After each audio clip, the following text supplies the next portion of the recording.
नमस्कार दोस्तों, सबसे पहले आप लोगों को आज स्वतंत्रता दिवस की हार्दिक शुभकामनाएं। और इस देश के साथ साथ आपका पोर्टफोलियो भी मजबूत रहे, यही मेरी यहाँ पे शुभकामनाएं रहेंगी। और जब हम बात कर रहे हैं पोर्टफोलियो को मजबूत करने की, तो आपको पता है कि मैं क्या यहाँ पे बोलने जा रही हूँ। अपने पोर्टफोलियो में सोना को यहाँ पे जरूर सम्मिलित करें, क्योंकि रियल एस्टेट के बाद सोना सबसे बड़ा एक कह सकते हैं एसेट क्लास है, जहाँ पे लोगों ने निवेश करा है। और निवेश करके कभी उन्होंने रिग्रेट नहीं करा है, क्योंकि को अगर हम देख लें, दशक में इसका किस तरीके का रिटर्न रहा है, तो 1970 में आपको जान के आश्चर्य होगा कि सोने की वैल्यू 184 रुपीज पर 10 ग्राम थी। जी हाँ, 184 रुपये 10 ग्राम में सोना मिलता था, 184 रुपये में। अब वही सोना को हम लोगों ने 1,80,000 होते हुए देखा, यानी कि 1000 गुना प्राइसेस बढ़े हैं इन दशकों में। तो यानी कि इस कमोडिटी ने, चाहे हमारे इकोनॉमिक रिफॉर्म्स का समय रहा हो या हमारे मतलब क्राइसिस का सिचुएशन रहा हो, इसने इंडिविजुअल से लेके आपको कहे तो देश तक को क्राइसिस सिचुएशन से यहाँ पे बचाया है। ऐसी कमोडिटी आपके पोर्टफोलियो में जरूर होनी चाहिए। और आप कहेंगे कि कैसे होनी चाहिए, क्योंकि ये तो बहुत महंगा हो गया है और हमारा जो पोर्टफोलियो साइज है वो बहुत छोटा है।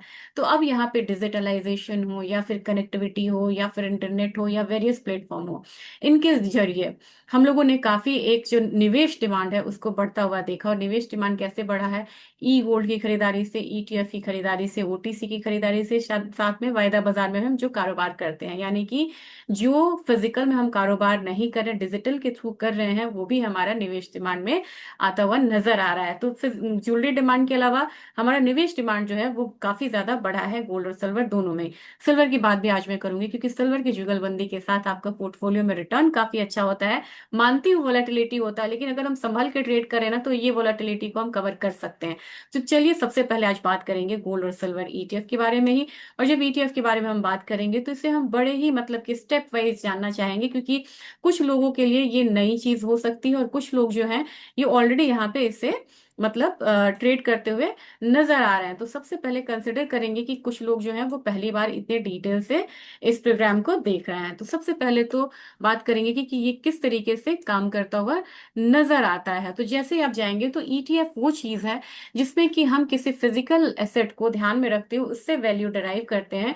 लेकिन हम ट्रेड करते हैं उसे कहाँ? हम ट्रेड करते हैं एक्सचेंजेस में। एक्सचेंजेस में जैसे मैं अभी एग्जांपल दूं कि गोल्ड और सिल्वर ईटीएफ जो है वो एनएससी और बीएससी दोनों पे यहाँ पे ट्रेड होता हुआ नजर आता है। तो जब आपको इसमें ट्रेड करना है, तो आपको रिक्वायरमेंट रहेगी डीमेट अकाउंट की, केवाईसी कराइए, और आपको जरूरत रहेगी थोड़े से पैसे की, ज्यादा नहीं, थोड़े से पैसे की जरूरत रहेगी। तो कमोडिटी ईटीएफ में जो कमोडिटी होती है वो आपका बेस होता है, वहां से जो वैल्यू निकल के आती है उसको ईटीएफ जो है वो फॉलो करता हुआ नजर आता है। तो कितना फॉलो करता है इस बात को तो ध्यान में रखना जरूरी है। वो हमारे गोल्ड के प्राइस को, अगर गोल्ड ईटीएफ है तो वो 99.5% ट्रैक करता है। और यहाँ पे डोमेस्टिक स्पॉट प्राइस को, सिल्वर है तो 99.9% यहाँ पे ट्रैक करता हुआ नजर आता है। यानी कि अगर आप गोल्ड और सिल्वर के ईटीएफ को अगर ट्रेड कर रहे हैं, तो आप समझिए कि बड़े छोटे अमाउंट से आप और गोल्ड और सिल्वर में ही ट्रेड करते हुए नजर आ रहे हैं। अब चलिए हम आगे बढ़ते हैं। इसके फायदे क्या क्या है और नुकसान भी मैं बताऊंगी, क्योंकि वो बताना जो हिडन चीज है वो बहुत जरूरी है। नुकसान नहीं, इसका जो मतलब खर्चा है। नो स्टोरेज वरीज, आपको यहाँ पे गोल्ड सिल्वर को यहाँ पे कभी भी संभाल के नहीं रखना है। आपको सिर्फ डिजिटल में, यानी कि स्क्रीन ट्रेड पे आप यहाँ पे जा सकते हैं और वहीं से आप खरीद बिक्री कर सकते हैं। लेकिन आपके बिहाफ पे आपने जितनी पोजीशंस ली हैं, जिस बैंक का ईटीएफ है या जिस फंड का है, वो उतने गोल्ड और सिल्वर को अपने वॉल्ट में रखेंगे, क्योंकि ईटीएफ होता है हमारा बैक्ड होता है, मतलब फिजिकली बैक्ड होता है। स्टॉक्स की तरह आपको यहाँ पे लिक्विडिटी जो है वो नजर आएगी, क्योंकि यहाँ पे स्टॉक की तरह आप इसे खरीद बिक्री कर सकते हैं। आप 9:30 से 3:30 के बीच में आप यहाँ पे खरीद बिक्री करिए, और बिल्कुल उस तरीके से आपको एंट्री एग्जिट जो है वो बड़ी आसान रहेगी।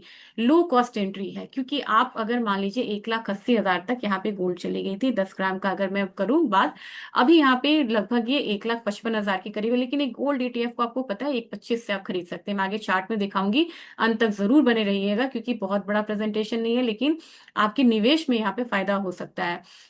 125 रुपए से आप गोल्ड खरीद सकते हैं, जबकि हम यहाँ पे इमेजिन भी नहीं कर सकते हैं। फिजिकल में खरीदने जाएंगे तो आप 1 ग्राम भी खरीदेंगे तो कम से कम आपको 15,000 रुपए लगेंगे, लेकिन यहाँ 125 के वैल्यू के साथ आप गोल्ड में निवेश की शुरुआत कर सकते हैं। तो चाहे वो स्टूडेंट हो जो पॉकेट मनी से खरीदना चाहते हो, या हमने नई नौकरी करी है, या हमारा खर्चा बहुत ज्यादा है, बड़ा कम बचा पाते हैं, लेकिन सोना चांदी हर हाल में आपके पोर्टफोलियो का हिस्सा हो सकता है अगर आप गोल्ड और सिल्वर को यहाँ पे ईटीएफ को इंक्लूड करते हैं। लो और कैरी कॉस्ट है, पोर्टफोलियो हेज होता है, क्योंकि अगर आप देखेंगे पिछले 2 साल से हमारी जो इक्विटी मार्केट है वो बिल्कुल रेंज में है। इन्फ्लेशन यहाँ पे बहुत ज्यादा मतलब कि अपसाइड में रहा है। तो जब भी इन्फ्लेशन का ज्यादा मतलब रहता है तो गोल्ड जो है वो अगेंस्ट इन्फ्लेशन हेज का काम करता है, ये आपको पता है, ये मैं इसमें ज्यादा डीप में नहीं जाऊंगी। नो एंट्री और एग्जिट लोड है, ये बात का आप जरूर ध्यान में रखिएगा कि एंट्री एग्जिट लोड यहाँ पे नहीं है बहुत ज्यादा। और कोलैटरल फॉर लोन, आप इसे प्लेज करके लोन भी ले सकते हैं, यानी कि सिर्फ फिजिकल सोना चांदी को प्लेज करके आप लोन नहीं ले सकते हैं, आप अपने गोल्ड सिल्वर के ईटीएफ को प्लेज करके यहाँ पे लोन ले सकते हैं, यानी कि यहाँ पे आपके बुरे समय का साथी ये बना रहेगा। इन एनी केस ये बना रहता हुआ नजर आएगा आपको। तो चलिए अब आगे बढ़ते हैं। अब इसके बाद हम यहाँ पे बात करेंगे अगले मतलब की पड़ाव की, क्योंकि आपको हर चीज यहाँ पे मैं बताना चाहती हूँ। रिस्क क्या है आपको बड़ा ध्यान में रखना होगा, क्योंकि इस बार जो चांदी थी 4,20,000 से ये नीचे की तरफ 2,20,000 तक आई, 2 लाख पॉइंट टूटा यहाँ पे चांदी। तो ईटीएफ भी वैसे ही आपको टूटती हुई नजर आएगी। और इस तरीके से जो वाइल्ड स्विंग्स होते हैं वहां पे आपको ईटीएफ भी उतना ही ज्यादा वॉलेटाइल होता है, तो आपको एंट्री एग्जिट जो है वो ध्यान में रख के करना पड़ेगा। और जब कंटेंगो, कंटेंगो का मतलब होता है, ये जो कंटेंगो की मैं बात कर रही हूँ ना, कंटेंगो का मतलब होता है कि आने वाला जो कॉन्ट्रैक्ट है वो जो है वो हायर साइड पे आपको ट्रेड होता हुआ नजर आ रहा है। यानी कि अगर मान लीजिए ये तो बैक्ड है, लेकिन वायदा बाजार में गोल्ड का अक्टूबर कॉन्ट्रैक्ट मान लीजिए कि 1,50,000 पे है और दिसंबर वाला 1,55,000 पे है, तो वो हमें क्या होगा कि वो उससे हम कंटेंगो कहते हैं ना, कि आने वाले समय में सोना बढ़ता हुआ नजर आ रहा है। तो उसमें जब हम शिफ्ट करते हुए नजर आते हैं ना, तब वहां पे हमें एक बारी वो खर्चीला पड़ता है। तो आपको कंटेंगो को भी ध्यान में रखना होगा। तो 2 रिस्क फैक्टर मैंने आपको बता दिए, क्योंकि इसके प्रॉज एंड कॉन्स आपको दोनों जान के चलना होगा। अब आपको है कि बहुत सारे ईटीएफ जो हैं वो होते हैं, लेकिन आपको क्यों इन्वेस्ट करना है इसके लिए जरूर देखिएगा कि आपका यहाँ पे क्या ध्यान है। डिफाइन योर इन्वेस्टमेंट गोल, आपको क्यों करना है, डाइवर्सिफिकेशन करना है, जरूर करिए। इक्विटी में इतना रिटर्न नहीं आ रहा है इन्फ्लेशन से, आपको लग रहा है वाले समय में क्रूड प्राइसेस हायर साइड है, इन्फ्लेशन बढ़ेगा, तो इन्फ्लेशन बढ़ेगा तो गोल्ड बढ़ेगा, तो आप हेज करके यहाँ पे चलना चाह रहे हैं। अपने ऑब्जेक्टिव को जरूर सेट करिएगा। साथ में एक चीज मैंने यहाँ नहीं लिखा लेकिन मैं बोलना चाहूंगी, शॉर्ट टर्म या लॉन्ग टर्म आपका जो निवेश है ये जरूर आप अपना टाइम फ्रेम डिसाइड करिएगा। शॉर्ट टर्म में है तो फ्रीक्वेंट अर्निंग करनी है, और लॉन्ग टर्म है तो कम से कम 2 साल 3 साल मैं मान के चलती हूँ कि आप इससे रखेंगे। रिस्क टॉलरेंस जरूर यहाँ पे देखिएगा, क्योंकि मेटल्स के साथ ये गिरती बढ़ती है, तो आपको ध्यान पे रखना होगा इनको कि आपको कब यहाँ पे एग्जिट होना है। यानी कि अगर पोजीशन रिवर्स भी जाती है तो कितने लॉस पे आपको यहाँ पे निकलना है। हालांकि इसमें धीरे धीरे लीवरेज ट्रेड नहीं है, तो आप इसे होल्ड कर सकते, होल्डिंग कैपेसिटी आपकी है। तो अब रिसर्च बेस्ड आपको ट्रेड करना है, ये आपको पता है। चलिए अब आपको कुछ यहाँ पे कंपैरिजन भी करना होगा कि बेस्ट ईटीएफ आप कैसे यहाँ पे फाइंड आउट कर सकते हैं। आप जाएंगे आगे, मैं लिस्ट दिखाऊंगी, लिस्ट में आपको बहुत सारे ईटीएफ्स मिलेंगे, तो वहां पे आपको ये ध्यान में देना है कि बेस्ट ईटीएफ यहाँ पे कौन से मिलते नजर आएंगे।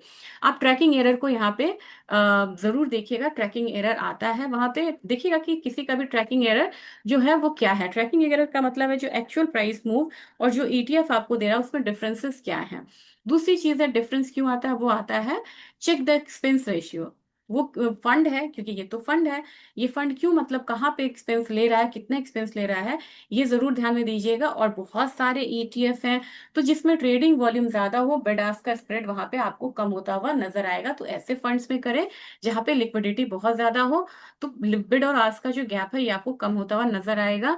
और अपना जो फंड साइज है उनका वो रिव्यू आप जरूर करते हुए नजर आए। इन सब चीजों को ध्यान में रखिएगा। अब आपके सामने ट्रैकिंग एरर है, यानी कि किस किस फंड्स में कितना ट्रैकिंग एरर है। निपॉन में कम है, एलए में, इसके बाद एलआईसी का जो ट्रैकिंग एरर है गोल्ड का उसमें कम है, उससे भी कम क्वांटम में है, सबसे ज्यादा कम यूटीआई गोल्ड ईटीएफ में है, यानी कि 0.06% है। अगर सिल्वर ईटीएफ को आप प्रेफर करेंगे, यहाँ पे ज्यादा ट्रैकिंग एरर है, लेकिन सबसे कम है आपको आईसीआईसीआई प्रू में, सबसे ज्यादा आदित्य बिरला में है। तो ये ट्रैकिंग एरर आप एक बारी देखते रहिए, फिर आप यहाँ पे ट्रेड करने का एक हिसाब किताब रखिएगा। अब खर्चे की बात आती है क्योंकि आपके प्रॉफिट में सिर्फ सरकार तो यहाँ पे कुछ नहीं, यहाँ का कुछ तो आपको कटेगा ना। तो आपको अगर यहाँ पे आप प्रॉफिट बुक कर रहे हैं, तो ये रहा आपका शॉर्ट टर्म का जो गेन है, वो कैसे क्या कटेगा। तो जो भी आपका स्लैब रेट रहेगा इक्विटी की तरह है, वो आपको कटता हुआ नजर आएगा। अगर लॉन्ग टर्म में आप कर रहे हैं, यानी कि 12 महीने से ज्यादा, तो फ्लैट आपको कटेगा 12 साढ़े 12% का एक आपको जो मतलब कि टैक्स है, वो यहाँ पे आपको कटता हुआ नजर आएगा। तो टैक्स पार्ट को जरूर ध्यान में रखिएगा, और यही चीज मैं क्लियर करना चाहती हूँ। निवेश में सिर्फ अच्छी बातें नहीं बतानी चाहिए, जो खर्चा है वो बताना बहुत इंपॉर्टेंट है। आपके सामने लिस्ट है, इस पे मैं बहुत ज्यादा नहीं जाऊंगी, स्क्रीनशॉट ले लीजिए, आपके पास लिस्ट आ जाएगी कि कितने कितने यहाँ पे ईटीएफ जो हैं वो गोल्ड और सिल्वर सब में है। मैक्सिमम बैंक्स की आप देखिए ना, एचडीएफसी है, कोटक है, एसबीआई है, एक्सिस है, ट्रू है, आदित्य बिरला है, यूटीआई है, जितने भी मैक्सिमम बैंक्स हैं, सबके ईटीएफ आपको नजर आ रहे हैं। रिटर्न की बात आ रही है, क्योंकि खर्चा तो मैंने बता दिया, प्रोसेस बता दिया। डीमैट ओपन करना है, थोड़े से पैसे से निवेश कर सकते हैं, 125 से निवेश कर सकते हैं, अब इससे कम नहीं कुछ हो सकता। तो चलिए अब गोल्ड की रिटर्न की बात करते हैं। रिटर्न कितना दिया है? अगर एक साल के रिटर्न को देखिए तो 47.7% दिया है, प्रू ने दिया है 47.4। ये इनका डिफरेंस है, ये ध्यान में रखिएगा। यहाँ 0.1% का डिफरेंस है, यहाँ 0.1% का डिफरेंस है, लेकिन इसमें और इसमें अगर आप अंतर करेंगे तो आपको 0.5% का डिफरेंस हो जाएगा। ये आपको ध्यान में रखना है। और 2% का 2 साल का ले तो आपको लगभग एक तरीके से सेम रिटर्न आ रहा है। ईयर टू डेट दिमाग में हमारे रहता है कि गोल्ड तो बड़ा गिर गया, सिल्वर बड़ी गिर गई यहाँ पे, पर ईयर टू डेट आप जाते हैं तो जो लोग साल के शुरुआत में यहाँ पे निवेश किए होंगे, 30% गोल्ड प्राइसेस गिरने के बाद भी उनका पोर्टफोलियो हरा होगा। जिन्होंने स्टार्टिंग में निवेश किया होगा, अभी भी प्रॉफिट कम हुआ है, लेकिन खत्म नहीं हुआ है, लॉस नहीं हुआ है। अभी भी यहाँ पे लगभग लगभग 8% का जो एक गेन है, ये नजर आ रहा है आपके पोर्टफोलियो में। अब बात करेंगे सिल्वर ईटीएफ के बारे में। सिल्वर ईटीएफ का जो रिटर्न है, ये इसको भूल जाइए, क्योंकि ये रिपीट नहीं होगा। फिर आप कहेंगे कि इसने इतना रिटर्न दिया, ये भूल जाइए, ये बस दिखाने के लिए है। रिकॉर्ड बनता है, रिकॉर्ड टूटने में टाइम लगता है, और मुझे लग रहा है बहुत साल लग जाएंगे ये रिकॉर्ड टूटने में। और 2 साल का जो सीएजीआर है 67%, 68% के बीच में है, लेकिन एक साल का आपको रिटर्न जो है 99% है, क्योंकि सिल्वर डबल होती हुई नजर आई थी उससे भी ज्यादा। ईयर टू डेट आपको भी यहाँ पे अगर देखेंगे, तो इस साल 2026 में अभी भी 8% का रिटर्न लेके आपको ट्रेड प्रॉफिट देता हुआ नजर आ रहा है। तो इतने करेक्शन के बाद भी जो दो कमोडिटी आपको 8% का रिटर्न दे रही है, इतने क्राइसिस के बाद, कुछ तो दम होगा उस कमोडिटी में, क्योंकि आने वाले समय में ईटीएफ की डिमांड अभी भी बहुत बढ़ रही है। अभी जो रीसेंट करेक्शन पे जो रैली आई है, ये ईटीएफ ने बढ़ाया है।